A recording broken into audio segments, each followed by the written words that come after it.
شریعت کا رستہ دکھاتے چلو، دیے عصمتوں کے جلاتے چلو، شریعت کا رستہ دکھاتے چلو۔ اس جہاد میں ایک صحابی ہیں حضرت معاویہ بن معاویہ اللیثی،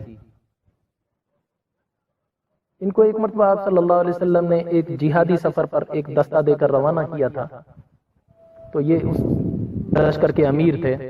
لازم بات ہے جو امیر ہے تو وہ نماز بھی خود ہی پڑھاتا تھا، امام بھی خود ہی تھا، تو ان کی عادت تھی یہ نماز پڑھاتے تھے، پہلی رکعت میں سورہ فاتحہ پڑھی، سورت پڑھی، اس کے بعد قل هو اللہ پڑھتے، پھر رکوع کرتے، دوسری رکعت میں کھڑے ہوتے، الحمد پڑھتے، سورت پڑھتے، اس کے بعد پھر قل هو اللہ پڑھتے، پھر رکوع کرتے۔ ہر نماز میں یہی دستور تھا۔ صحابہ ان کو عجیب لگا، انہوں نے کہا بھائی یہ کیا کرتے ہو؟ وہ کہنے لگے میں امیر ہوں، چپ کر کے میری اتباع کرو۔ کہنے لگے کوئی وجہ تو ہوگی؟ کہنے لگے تمہیں اس سے کیا، میں امیر ہوں، میں جو کر رہا ہوں تمہارا کام نہیں ہے مجھ پر بولنا، چپ۔ اب صحابہ اس وقت تو خاموش ہو گئے۔ جب جہاد کے سفر سے خیر اللہ تعالیٰ نے فتح یاب کیا، فتح یاب ہو کر جب واپس لوٹے تو صحابہ نے آ کر حضور صلی اللہ علیہ وسلم کو شکایت کی، یا رسول اللہ یہ اس طرح ہمیں نماز پڑھاتا تھا، ہر رکعت میں سورت بھی پڑھتا تھا، پھر قل هو اللہ پڑھ کے پھر رکوع کرتا تھا۔ صحابہ نے شکایت اس وجہ سے کی کہ ہم نے آپ کے پیچھے جو نماز پڑھی اس میں تو یہ طریقہ نہیں تھا، یہ نیا طریقہ نکال رہا ہے۔ آپ صلی اللہ علیہ وسلم نے فرمایا ہاں یہ میرا طریقہ تو نہیں ہے۔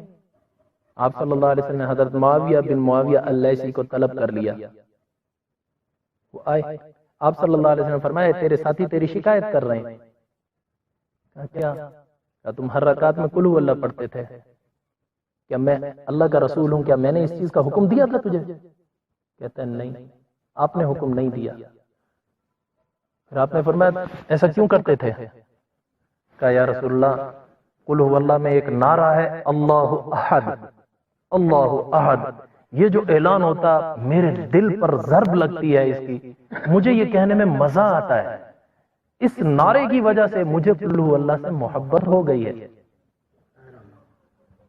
پھر حضور نے فرمایا معاویہ پھر یہ تیری محبت تجھے جنت میں داخل کر کے چھوڑے گی، قل هو اللہ کی محبت تجھے جنت میں داخل کر کے چھوڑے گی۔ حضور نے پھر ان کو منع نہیں کیا، باقی دوسروں کو بھی حکم نہیں دیا کہ تم بھی ایسا کرو، ان کو نہیں کہا، باقی یہ جس حال پہ چل رہا تھا اس کو چھوڑ دیا۔ میں اصل بتا رہا تھا کہ جب غزوہ تبوک ہوا سب صحابہ کو کہا نکلو، یہ صحابی اس وقت بیمار تھے، بخار تھا ان کو بہت شدید، تو یہ اپنے بیٹے کا سہارا لے کر حضور صلی اللہ علیہ وسلم کی خدمت میں مسجد نبوی میں آیا، یا رسول اللہ میری یہ حالت ہے بخار کے اندر، کیا میں بھی نکلوں؟ اس پر حضور صلی اللہ علیہ وسلم نے فرمایا نہیں، اللہ تعالیٰ نے اعلان کر دیا ہے لیس علی الاعمى حرج ولا علی الاعرج حرج ولا علی المریض حرج، اندھے پر نکلنا لازم نہیں، لنگڑے پر نکلنا لازم نہیں، اور مریض پر بھی نکلنا لازم نہیں۔ کہنے لگے یا رسول اللہ اگر میرے لیے حکم ہے تو میں چلنے کو بھی تیار ہوں۔ حضور نے فرمایا نہیں، تجھ پر نکلنا لازم نہیں ہے، البتہ تیرے گھر میں سے ایک فرد جانا چاہیے۔ کہنے لگا جی میرا بیٹا حاضر ہے، وہ جائے گا آپ کے ساتھ۔ حضور صلی اللہ علیہ وسلم سفر میں گئے، یہ سفر تبوک کے مقام پر تھا، مدینہ منورہ سے کافی دور ہے، تقریباً یہ سفر 1 مہینے پر مشتمل ہے۔ آپ صلی اللہ علیہ وسلم کو 1 مہینہ اس سفر میں لگ گیا تھا، تب جا کے منزل پر پہنچے تھے۔ وہاں جا کر دشمنوں کو جب پتہ چلا کہ آ گئے ہیں تو وہ لڑنے کے لیے ملک شام کی سرحد سے نکل کر تبوک کے مقام پر آ گئے تھے۔ اللہ تعالیٰ کی مدد ہوئی، نبی اکرم صلی اللہ علیہ وسلم پر وحی نازل ہوئی، اللہ تعالیٰ نے تیز ہوا چلائی اور حکم دیا صحابہ کو کہ زمین سے چپٹ جاؤ۔ ایک صحابی غلطی سے اٹھا تھا، ہوا اس کو اڑا کے لے گئی تھی، جو زمین سے چپٹ گئے وہ بچ گئے۔ خیر یہ واقعہ ایک لمبا ہے، چھوڑو اس کو۔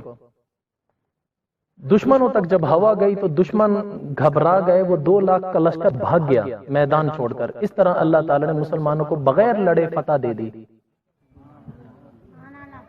تو جب مسلمانوں کا لشکر اگلے دن واپس لوٹنا تھا، رات انہوں نے قیام کیا، جب صبح کا وقت ہوا سورج نکل رہا تھا تو سورج کی روشنی بڑی عجیب و غریب تھی۔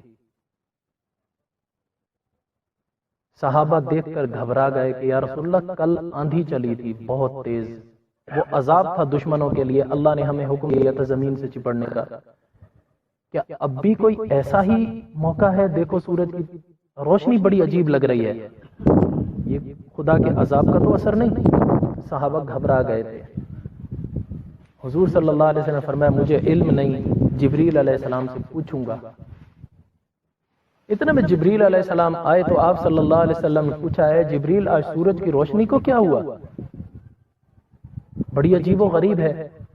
کہا ہاں یا رسول اللہ آج آسمان سے فرشتے اتنی زیادہ تعداد میں زمین پر اتر رہے ہیں کہ سورج کی روشنی بھی زمین پر صحیح طریقے سے پڑ نہیں پا رہی، فرشتے اتنے اتر رہے ہیں۔ حضور نے پوچھا کیوں؟ کہا یا رسول اللہ آپ کا پیارا صحابی معاویہ بن معاویہ اللیثی مدینہ منورہ میں انتقال کر گیا ہے، اس کے جنازے میں آنے کے لیے فرشتے اتر رہے ہیں۔ حضور صلی اللہ علیہ وسلم نے فرمایا ہائے معاویہ انتقال کر گیا۔ جبریل علیہ السلام کہنے لگے یا رسول اللہ کیا آپ کو اس سے محبت تھی؟ حضور نے فرمایا مجھے بہت محبت تھی۔ جبریل علیہ السلام نے کہا یا رسول اللہ کیا آپ اس کا جنازہ پڑھنا چاہتے ہیں؟ حضور نے فرمایا ہاں اگر میں مدینہ منورہ میں ہوتا میں ہی اس کا جنازہ پڑھتا۔ جبریل علیہ السلام کہنے لگے یا رسول اللہ اگر آپ اجازت دیں تو میں اس کا جنازہ یہاں حاضر کر دوں، آپ پڑھ لینا۔ حضور نے فرمایا ہاں کر دو۔ اسی وقت آنن فانن صحابہ کہتے ہیں ہم نے جنازہ آسمان سے ایسے میت اترتی ہوئی دیکھی، سامنے آپ صلی اللہ علیہ وسلم کے لا کر رکھ دی گئی۔ آپ صلی اللہ علیہ وسلم نے ہمیں حکم دیا صفیں قائم کرو جنازے کے لیے۔ صحابہ اکرام نے صفیں بنائی جنازے کے لیے، آپ صلی اللہ علیہ وسلم جنازہ پڑھانے کے لیے میت کے قریب کھڑے تھے۔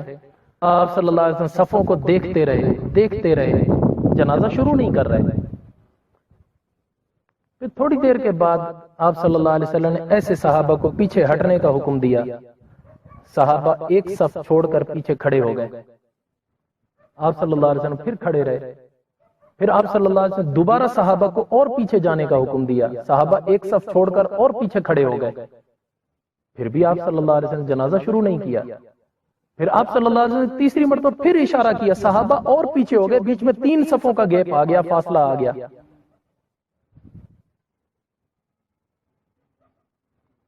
پھر آپ صلی اللہ علیہ وسلم نے صحابہ کی طرف دیکھا، صفیں بن گئی، آپ صلی اللہ علیہ وسلم نے جنازہ پڑھایا۔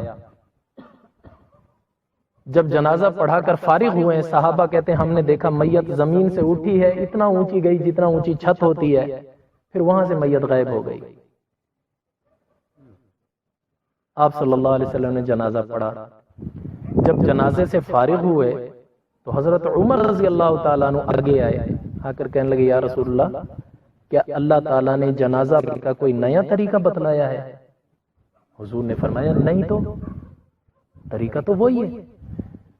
کہا یا رسول اللہ میں اس وجہ سے پوچھ رہا ہوں، آپ نے ہمیں پیچھے کیا، پھر اور پیچھے کیا، پھر اور پیچھے کیا، ہم یہ سمجھے کہ شاید میت میں اور جماعتیوں میں اتنا فاصلہ ہونا چاہیے۔ حضور نے فرمایا نہیں یہ وجہ نہیں تھی۔ کہا یا رسول اللہ پھر ہمیں اتنا پیچھے کیوں کیا گیا جنازے سے؟ 3 صفوں کا بیچ میں فاصلہ۔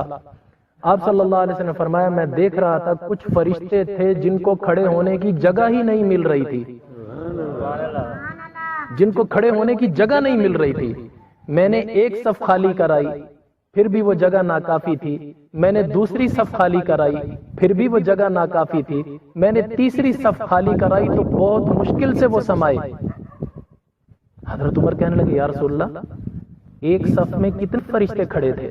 حضور نے فرمایا ایک صف میں 6 لاکھ فرشتے کھڑے تھے۔ ایک صف میں 6 لاکھ فرشتے کھڑے تھے۔ حضرت عمر رضی اللہ تعالیٰ عنہ پوچھنے لگے یا رسول اللہ یہ کیوں اتنی بڑی فضیلت، اتنا بڑا اعزاز کیوں ملا؟ حضور نے فرمایا یہ تو مجھے معلوم نہیں، میں جبریل سے پوچھ کر بتلاؤں گا۔ جبریل علیہ السلام آئے، آپ صلی اللہ علیہ وسلم نے پوچھا اے جبریل یہ معاویہ کو یہ اعزاز کیوں بخشا گیا؟